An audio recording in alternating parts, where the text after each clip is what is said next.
సాయి కృష్ణ ఎక్కడ అసలు ఏమయ్యాడు? పోలీసులు తీసుకెళ్లిన తర్వాత స్టేషన్లో ఏం జరిగింది? సాయి కృష్ణ ఇప్పుడు ఎక్కడున్నాడు? పోలీసులు ఏం చేశారనే దానిపై దర్యాప్తు కొనసాగుతోంది. ఈ విచారణలో వెలుగులోకి వస్తున్న అంశాలేంటి? కుటుంబ సభ్యులు ఇచ్చిన స్టేట్మెంట్ ఏంటి?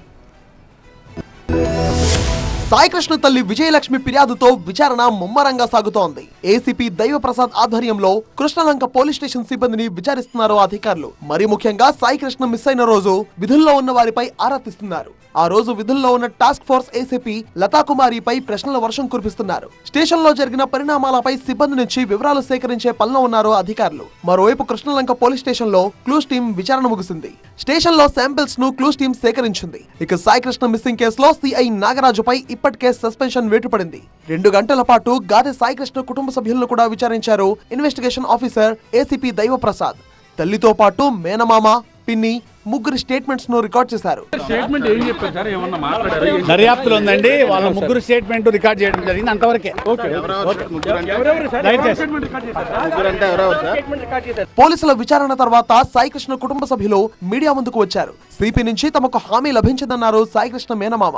అందులో భాగంగానే సిఐ నాగరాజుపై కేసు నమోదు చేశారన్నారు. ఈ నెల 29వ తేదీన కోర్టులో విచారణ ఉందని, ఇకపై అన్ని కోర్టులోనే తేల్చుకుంటామన్నారు సాయి కృష్ణ కుటుంబ సభ్యులు. అడిగేది ఒకటేనండి, మొన్న 15వ తారీఖు ఏదో అబద్ధం చెప్పి తప్పించుకున్నారు.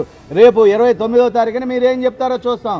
మా బిడ్డను మాకు ఇస్తే ఏ కేసు మాకొద్దు, ఏ రూపాయి మాకొద్దు, మా బిడ్డను దహనం చేసుకుంటాం. లేదు ఆడి బూడిద ఇచ్చినా చాలు.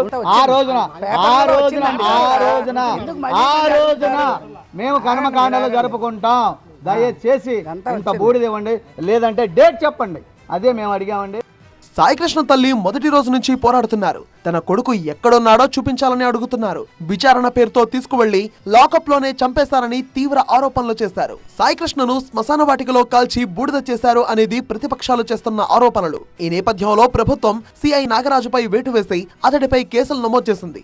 ఎస్పీ నరసింహకిషోర్ ఈ కేసులో ఇంటర్నల్ విచారణ చేస్తుండగా ఏసీపీ దైవప్రసాద్ మిస్సింగ్ మిస్టరీ విచారణ అధికారిగా ఉన్నారు.